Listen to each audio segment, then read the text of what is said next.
lọ́jọ́ ajé tí í ṣe ọjọ́ Monday ọ̀sẹ̀ tí a wà nínú ẹ̀ yìí ìyẹn March 24, 2025 ó ní wọ́n máa tún gbé awuyewuye kan jáde èyí tó jẹ́ kàyéfì tó sì ṣe àwọn èèyàn ní ìyàlẹ́nu ńlá wípé ìjà ó ti bẹ́ sílẹ̀ láàrin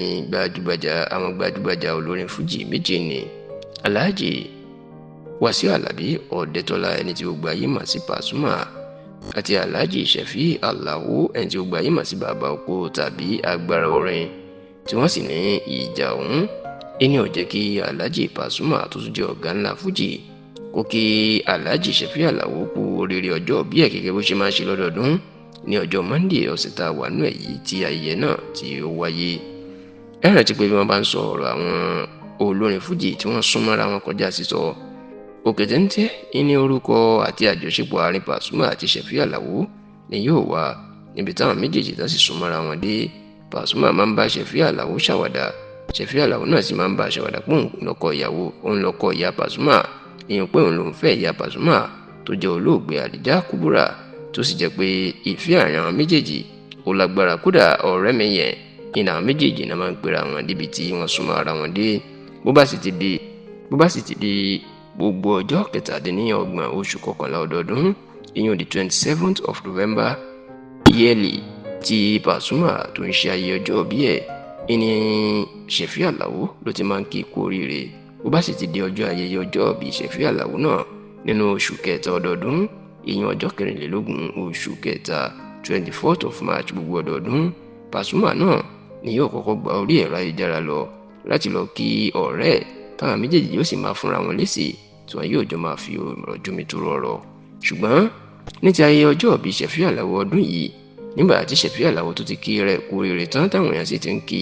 níṣẹ́ ni gbogbo àwọn gbajúmọ̀ olórin fújì látòrí Alhaji Saheed Òṣùpá, Alhaji Sule Alao Malaika, Alhaji Táyé Àkàndé Adébísí àti bẹ́ẹ̀ bẹ́ẹ̀ lọ iná mà ti ń fi ọ̀rọ̀ síta láti kí Sefiu Alao. ṣùgbọ́n ọ̀rọ̀ ẹni táwọn èèyàn retí pàápàá lórí ẹ̀rọ ayélujára Instagram tó wà ìní ti Pasuma ṣùgbọ́n tí ilé ọjọ́ náà tó fi ṣú tó fi kọjá kò mà sẹ́ni tó rí kí Pasuma kó kí Sefiu Alao. eléyìí ló jẹ́ ká máa gbé ìròyìn kiri pé ìjà ti bẹ́ sílẹ̀ láàrin àwọn méjèèjì nítorí pé bí Pasuma bóyá ṣe fún Alhaji Taye Currency lọ́dún tó kọjá àti Alhaji Abbas Akande Obese lọ́dún yìí nìyẹn tí ò kí wọn nítorí pé ìjà wà láàrin wọn. wọn ní bí ó ṣe wá kí Sefiu Alao yìí náà ó ti fi hàn pé ìjà wà láàrin wọn. ṣá o lọ́jọ́ kejì ìṣẹ̀lẹ̀ náà ìní Pasuma ló pa gbogbo wọn lẹ́nu mọ́